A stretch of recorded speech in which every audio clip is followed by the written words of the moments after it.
শেরপুর জেলা আওয়ামী লীগের সাবেক সাধারণ সম্পাদক ও বর্তমান কমিটির সিনিয়র সহসভাপতি অ্যাডভোকেট চন্দন কুমার পাল হত্যা মামলাসহ ৭ মামলায় জামিন নেওয়ার পর ভারতে পালিয়ে গেছেন বলে অভিযোগ উঠেছে।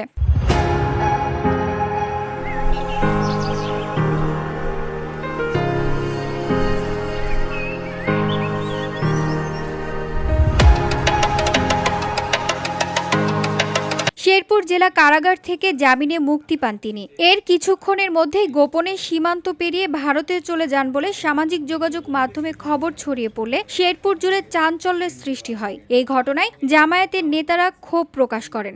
আসলে এটি আমাদের জাতীয় জীবনের জন্য অত্যন্ত দুঃখজনক একটি ঘটনা।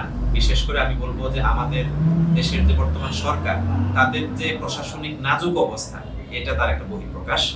আমি এই জন্য অত্যন্ত মর্মাহত, দুঃখ প্রকাশ করছি এবং জোর দাবি জানাচ্ছি এই ঘটনার তদন্ত করে এর সুষ্ঠু সিদ্ধান্ত নেওয়া দরকার। বুধবার সন্ধ্যায় সাংবাদিকদের সাথে প্রেস ব্রিফিং করেন বাংলাদেশ জামায়াতে ইসলামী মনোনীত শেরপুর সদর ১ আসনের এমপি প্রার্থী ও বাংলাদেশ ইসলামী ছাত্র শিবিরের সাবেক কেন্দ্রীয় সভাপতি হাফেজ রাশিদুল ইসলাম, শেরপুর জেলা জামায়াতের আমির মাওলানা হাফিজুর রহমান, জামায়াতের সেক্রেটারি ডাক্তার হাসানুজ্জামান সহ সেক্রেটারি প্রভাষক জাহিদ আনোয়ার, জেলা ছাত্র শিবিরের সভাপতি আশরাফুল ইসলাম মাসুম সহ জামায়াতের অন্যান্য নেতৃবৃন্দ।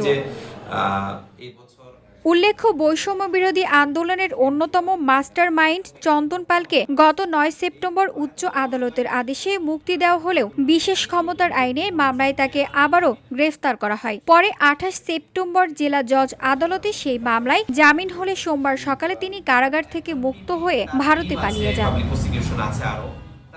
VOD Bangla news desk. আসামি এত দাগী আসামি এবং ভ্যালুয়েবল আসামি